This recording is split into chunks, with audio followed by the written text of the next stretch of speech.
Our Bible word is John 3, verses 28 to 29. You yourselves bear witness that I said, I am not the Christ, but I have been sent before him. He who has the bride is the bridegroom, but the friend of the bridegroom who stands and hears him rejoices greatly because of the bridegroom's voice. Therefore this joy of mine is fulfilled. So here we have John the Baptist speaking. He's giving witness to Jesus and about Jesus. And our textual unit is John 3 verses 22 to 36. It's about the greater and the lesser. And if we go read there, it's like John was baptizing, and in close proximity to him, Jesus and his disciples also came. It says they came back to Judea, and that Jesus and his disciples were baptizing also. And then some Jews came to John the Baptist, and there was this dispute about purification. And we must understand that at this time there were already another form of ritual purification with water. That's where Jews would climb into a mikveh, and they would immerse themselves under the water. They would come back up again, and it formed part of a ritual to obtain ritual purity. Also, before people went into the temple, there were many of these immersion pools or mikveh outside the temple. The pool of Siloam, it's also mentioned in John's Gospel. That was also a large immersion pool where Jews went into to immerse themselves, to get rid of impurity before they went to the temple. So the Jews, they come here and they ask John, well, what's your baptism also about? What's this immersion? Why is it different? Who are you? Why are you doing this? And there was also a dispute that, but there's this other guy, Jesus. His disciples, they're also baptizing. So, and let's go there. So this was before John was thrown into prison. And let's go to verse 26. And they came to John, that's not John's disciples, that's who was referred to, and said to him, Rabbi, in other words, teacher, he who was with you beyond the Jordan, to whom you have testified, behold, he is baptizing, and all are coming to him. So there's a bit of envy here amongst John's disciples. There's rivalry. They're saying all are going to him. So there's envy. And for the background of our textual unit, I want to refer to two cultural features of the ancient world of Jesus. The first thing is honor. Honor was a very big thing in the ancient world. And honor referred to having a certain worth in society, and also having that worth acknowledged by society, in other words, the people around you. And it's related to your social status. It is also rooted in wealth, the amount of wealth you had. It also was rooted in the family you came from, that you came from an honorable family. So think of honor as your reputation or your social status, your worth or dignity, how people regard you, how honorable you are, your heritage, your pedigree, etc. That was a very, very important thing in the ancient world. Even today in the Middle East, honor is a very big thing, as it was also back in the time of Jesus. The second thing that we need to look at is the notion that anthropologists call the limited good. And typically that refers to peasant societies, in other words, people that live off the land. They have a notion of limited good. Now for us in the Western world, wealth can be created. More good stuff can be created. There's no limited supply. For peasants today, also in the ancient world, various cultural contexts, the notion of limited good says no, there's a finite supply of all the good things. In other words, the pie is only so big. You cannot make the pie bigger. And good things can refer to health, it can refer to wealth, but the most important commodity, especially relevant to our discussion, in the world of Jesus was honor. In other words, there was only so much honor. And all the good things was already distributed. Everybody kind of received their portion. So, if somebody gains more honor, or more wealth, or whatever it may be, status, power, it means somebody else loses. Somebody else is losing what you are gaining. So it was regarded, to gain honor or what any good thing was regarded as a form of theft. It doesn't belong to you because everything was already distributed. And so it gave rise to envy. So two things are important here about limited good. So people generally do not want to advance beyond their peers because of sanctions that will be brought against them. And number two, anyone who acquires more will become the target of envy by their neighbors or family. So, generally speaking, you don't want to be seen to be advancing or gaining more, because people will come and they will cut you down to size.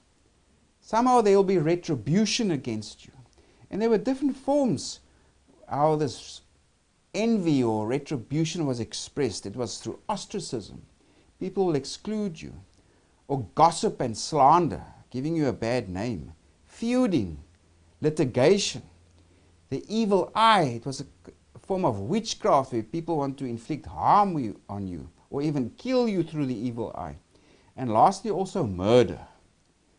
So generally, you don't want other people to see you gain or advance, or it's better just to keep what you have, maintain the status quo. So, and of course, if you acquire more, other people will become envious. Your family or your neighbors in the village, etc., whoever. And they will do all kinds of action of retribution against you. So this is what's going on here. These disciples, they're saying, Jesus, everybody's going to him. So there's this rivalry. And in the ancient world, because of this limited good notion, there was also this constant competition. It's also referred to as an agonistic society. There's competition. There's always fighting. People against each other trying to gain more than the other. And this informs our context here. The disciples of John, they're not happy what's happening with Jesus. Because Jesus and his disciples, they are growing in honor. They are growing in prestige, etc. Because all are going to them. And John and his disciples, they are losing. They are losing status, etc. Now John, he wants to end the cycle of envy here in the Gospel of John. John has no problem with losing honor, his status, and Jesus growing in honor and status. So John answered them, and now in verse 27, and said, a man can receive nothing unless it has been given to him from heaven. So John the Baptist says here, this rise in honor, the social standing of Jesus, it comes from God. You cannot argue against God. This is God's will. You want to argue against God? That cannot be. And then John also says, now also come to our text word. If you read from verse 28, you yourselves bear me witness that I said I am not the Christ, but I have been sent before him. Now John is here referring to chapter 1, where John the Evangelist wrote there, where John the Baptist gives witness to Jesus. He says there, I am not the Christ. The one who comes after me, he was before me. I'm just a messenger. The more important is the one who comes after me. So John says, I've already said this. And that we can read about in chapter 1. So he says this again, you yourselves bear witness that I said, I am not the Christ, but I have been sent before him. He who has the bride is the bridegroom. But the friend of the bridegroom who stands and hears him rejoices greatly because of the bridegroom's voice. Therefore this joy of mine is fulfilled. So John the Baptist, he says here, I'm the friend of the bridegroom. Now in the ancient world, at the time of Jesus, this friend of the bridegroom, he played a very important role in the wedding. He also contributed financially to the wedding. He must make sure that the wedding is a success. It's an occasion of joy. And of course, the friend of the bridegroom, he's not enemies or in competition with the bridegroom. He's there to help the bridegroom, to increase his joy, to make the wedding a success. So John the Baptist here, is saying, I'm not in competition with Jesus. There's no rivalry here. I'm not envious. I'm rejoicing. The bridegroom, Jesus, he's the one that must get the focus and attention. It's his wedding, so to speak. The joy must be focused around him. And now, John the Baptist goes on to say something very countercultural. Remember that notion of limited good and of honor that I spoke about? In verse 30, John the Baptist says, he must increase, but I must decrease. So yeah, John the Baptist acknowledges my honor, my rank must go lower. The rank and honor of Jesus, etc., must increase. This notion of limited good also comes into play. So he tells his disciples here also, don't be envious. There's no rivalry here. I'm just a messenger. What has happened here comes from God. This is God's will. I must decrease, Jesus must increase. So in other words, Jesus gets a bigger piece of the pie.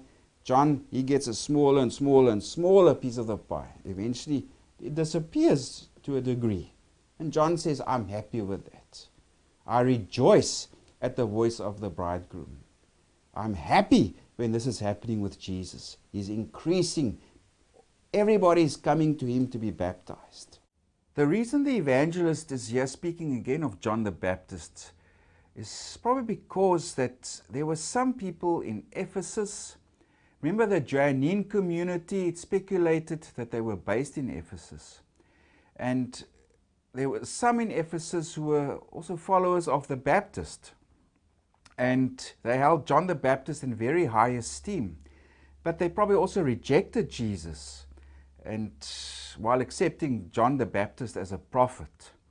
We can also just get hints of this in the book of Acts. For example, then Acts 18, Apollos is mentioned, where he arrives in Ephesus and he's only familiar with the baptism of John.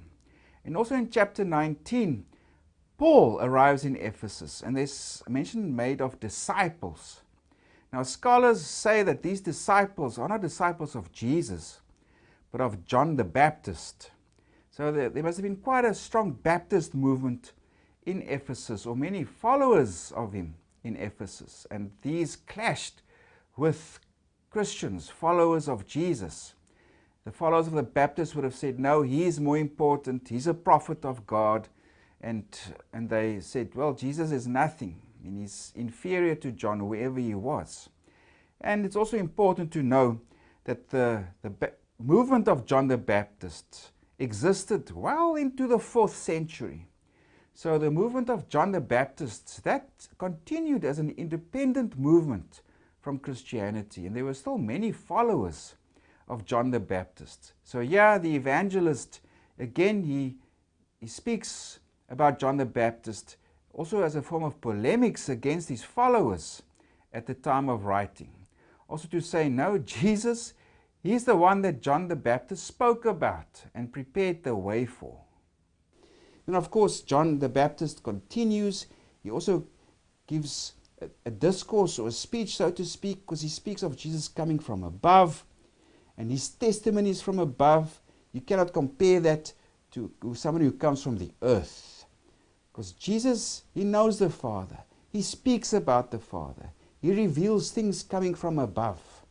Me, a prophet from here, I can just speak from things from the earth, so to speak. So he's limited. And he says there of Jesus in verse 32, and what he has seen. In other words, remember, Jesus comes from the Father. He is from heaven. He is the Logos, the Word. And what he has seen and heard, that he testifies. So listen to Jesus.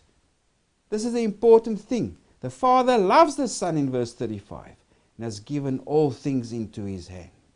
He who believes in the Son has everlasting life, and he who does not believe the Son shall not see life. So yeah, John the Baptist, he stops the spiral of envy. And he says, what's happening here? I'm happy. Jesus is increasing, I am decreasing. As a friend of the bridegroom, I'm happy. I'm there to facilitate, to create joy. And I'm happy to see my joy is fulfilled by all this attention and the success of Jesus, the bridegroom, in this context.